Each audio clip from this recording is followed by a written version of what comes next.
Hey guys, Mike here. It's December 13th, and I decided to do a quick drive-by flash update on the crypto market. Now, once again, we are hovering around inconvenient levels, and I had a chat with one of my mastermind members. By the way, if you're not a mastermind member and you're interested, send me an email at rpqvip. It gives you Prime access, Prime me, AAA access to me. And of course, it's a two-way street. We're working together all the time with the mastermind members and discussing price action, debating ideas. The altcoin mastermind was actually a fruit of that, of these discussions, and it has led also to other projects that I can't really disclose yet, but they're in the making. Very excited stuff involving social media scraping and this kind of stuff. So I'll talk about that in a few weeks. There's always something going on in the background, so trust me that I'm always on the hunt for new edges and new opportunities. But be this as in May, I was talking to my member Ryan, and he quipped that, I don't mind buying crypto. I don't mind buying Bitcoin down here, and I agreed, yeah. I mean, for me, it's really the prime directive that always matters the most, right? You know, our prime directive made a little meme here the other day: accumulate as much Bitcoin as humanly possible. I always liked First Generation. It was really the best show, one of the best shows after the original, of course. No, nothing beats the original. But prime directive, right? Accumulate as much Bitcoin as humanly possible. That's really what I always think about, especially when I see price levels like this, right? Where we might be seeing 46 soon, or maybe 45. Who knows, right? It's mind-numbing and it's annoying. During times like these, though, then I look at this chart and I think, hey, we don't really have it that bad. I mean, and I'll show you why soon. But my response to Ryan was, I don't mind accumulating either. But effectively, most of the year, for this year, we've been churning around the 50,000 mark. And I made that comment in passing, and I thought, that's actually quite a key observation. So, boom, here I am making an update to you guys. This indicator that you see on over here, it's only, I think I've set it to 20, but generally, if I would draw a slope here, right, linear regression line, I would draw it like this, and the average would be around here, right? So that's when you would calculate R2, and the R2, they are squared, right? It's basically the way officially it's called coefficient of determination. It's basically goodness of fit, and the goodness of fit is kind of rough here. Why is the goodness of fit rough? It's probably, I don't know, it probably comes out to a little bit more than 0.5, 0.665 or something like that. This one is actually the one that's drawing right here or down here. See that? There's a number, 0.46. That's actually quite low. Maybe this would be similar. Maybe I'm wrong. Maybe if I extend this, it would be around 0.5, which doesn't make it a really good fit. But by not being a good fit, right, it means that we've been really kind of pushing sideways, right, for the last year. It doesn't feel that way, but in terms of the big swings, we've been coiling around the 50,000 mark, and that is key. But there's also really good aspects about that, and I'll explain it in a second. But let me kind of step back here. So the first thing I want to do is show you this, because there's two different ways of looking at price action. If you are, let me reset the scale here. Two different ways of looking at price action. One is linear, which is mathematically easier, but doesn't really make much sense because it doesn't express the experience, right? The psychological that is involved when you actually go through these swings here. So it's a much better expression of the experience that is involved when you do go through these swings, because look, effectively, right, if you think you had it bad, think about this, right? Think about the market trading at, I don't know, close to a little bit, I think it was 1100 or something, right, back in 2013. And I bought actually my first Bitcoin around, I think it was around April 2014, somewhere around here actually, right down the low. And I was super happy when it was 600, but not so happy down here. I did actually spend most of that first Bitcoin. I remember I talked about that. So it didn't really matter, but it went then later all the way down to I think 160 something. It was pretty nasty. So consider that. right? I mean, that is overnight over 80% drop, and then this is actually quite nice in comparison, right? This really nice advance between 2015 and 2017, and then from here to here, if you kind of zoom into this, right, see that, then you kind of get a better appreciation of what the experience was, going from close to 20,000 down to what? Close to below 4,000. And I need to ask you guys, consider what would have introduced maybe Cryptonaissance here. Would you have held through all this? Probably not, right? You probably would just send me an angry email somewhere around here and then just abandoned the system and thought about leaving. I'm not saying that because anyone's doing it. Actually, nobody has, and I'm really happy with you guys because you've been a cool crew, cool players. The majority of you guys are experienced. They've been traders for a long time. You guys are sitting through this, and cool cats all around, right? So props to all of you guys. And I'm proud. I mean, I think I have a good crew going here, good clientele. Most of them also come. A lot of you guys come from evil speculators. You've been following me for a long time, and hopefully, had we traded back then, you would have sat through because you would have otherwise missed out on this, right? Going from somewhere around here again, all the way up to 60 something thousand, and that was juicy. And now we have this, and if you consider, right, price levels matter, and what it's doing here, and that's why I'm here to express, it's accumulating context. Context is important. Why is context important? Because if we don't have context, then what happens is something like, let me say it to away from log, because it expresses it a little bit easier, okay, visually. See, here's the breakout, right? At this point here, around 11,000, close to 12,000, that there is an inflection point. It's pretty clear, right? Because look how this barbed wire pattern here, and then gets pushed back down, and then retest, didn't quite make it, and then boom, right? All the way down to 4,000 again. Boohoo. And then everyone gets shaken out, and eventually it takes off. We're off to the races, and it just pops, goes like crazy. And here we are, like 42,000, something like that. Oh, 60,000. Wow. No end in sight, right? And so, but what happens is we have no context here. See this? I mean, this is like, I know these are weekly charts, but there's not much context here. And so what happens then is it falls off the plate. And that happens a lot when you have these massive advances and there's a retest. And quite curiously, and not so surprisingly, it bounces right here, and this, that's why I'm telling you, price levels matter. So this is when this started. Right?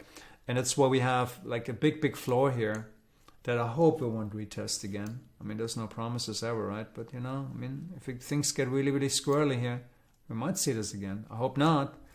But I've never lied to you guys, and I've never sugarcoated it because I always laid it out. I think this maybe has a 20% chance, maybe even less.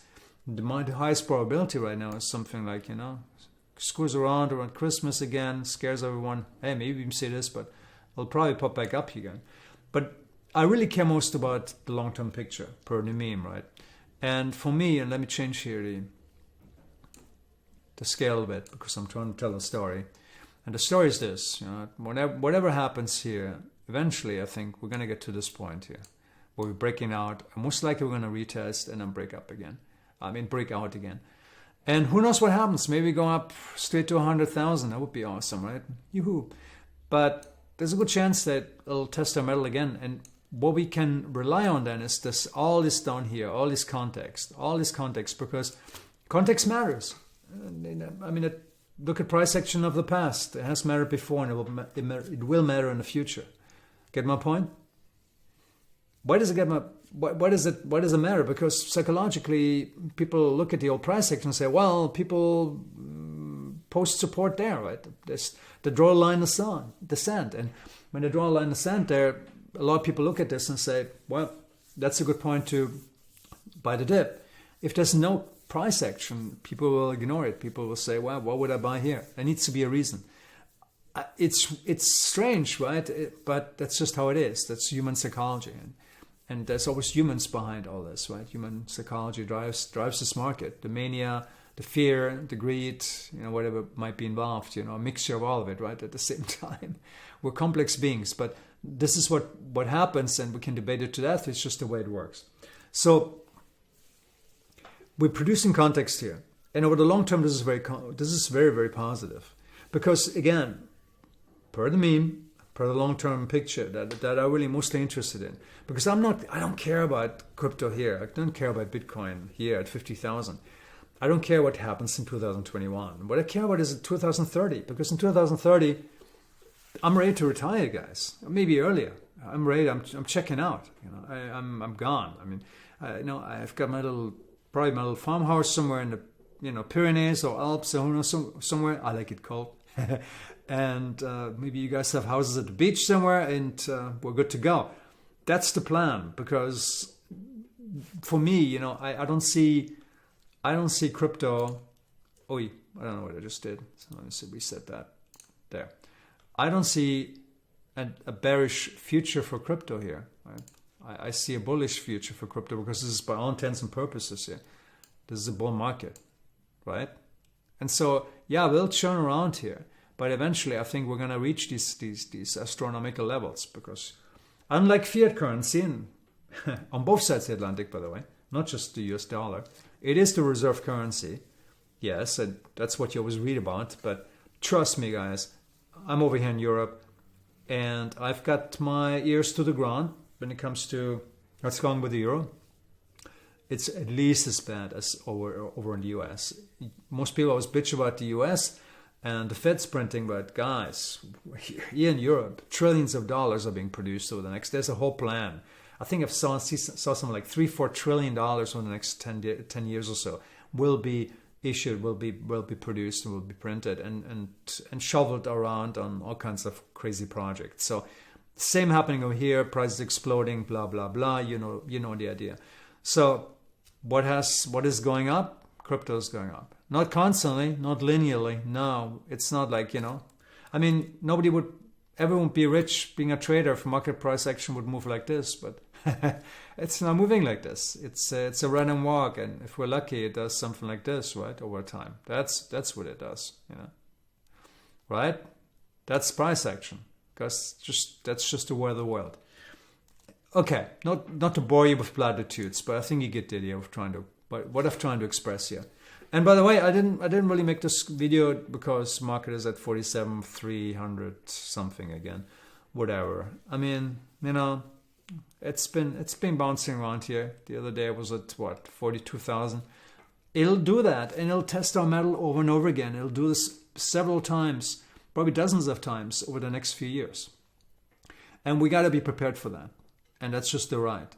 But I think in the end we'll stand there as as the winners, because that's the trend. And we looked at it, and I think we understand what's involved and why we're doing this, the reasons behind it, not in terms of an ideology or just simple math, right? Because look, crypto is an asset that is designed. Most crypto, not all of them actually. There's a few. Where I forgot which one it was, but there's a few coins which are actually increased almost infinitely. But the majority of crypto coins become more valuable over time, because there's only a finite amount, especially with Bitcoin. And so it's a simple equation, right? It's simple logic. Something that's becoming more and more valuable and less and more. And it's being produced less, right? There's a finite amount of it, and it's becoming more precious, will become more valuable over time, right? Everything in between is just noise. And so that's what we're looking at here, noise. And it's noise that we have to sit through, and it's annoying. But I think this is a good reminder of the long-term picture. The long-term picture is it's a bull market, it's going to swing around, it's climbing the wall of worry, and it's been much worse in the past. This is not the worst it's done. And expect more of this, expect more ups, expect more downs. And I'm going to be making these types of videos many times in the future, until hopefully, in a few years, we're ready all to kind of retire, and we have our assets safely tucked away somewhere. and plenty of Bitcoin in our pockets, and that's the plan, right? The old prime directive for Cryptonaissance. Okay, everything between, it's nice, it's gonna tax us, but well, that's the lay of the land. That's basically the price of admission, guys. When you're a trader, and it probably spells triple true when it comes to crypto. It's a crazy market, right? But final parting words: this is the biggest bull market in human history, and there's no other market I've ever witnessed where you can produce the type of returns that we've seen over the last few years, and also this year. I mean, look at this year, right? We're still, had you again, I admit this is hypothetical because you guys didn't start at the beginning of the year, but had you just had one Bitcoin here at the beginning of the year, it would be sitting at 11.5 right now. Now, if you bought in late, I know this is not a consolation, but it shows you what the system is capable of. And again, think long term, right? Think long term. That's really the story here. Yeah, I think that's all I have. It took a lot longer than I thought, but 15 minutes, 16 minutes, not too bad. Okay, that's it. And I'll speak to you another day. In the meantime, hold strong. Don't do anything stupid. Just stick with it and carry on. Cheers.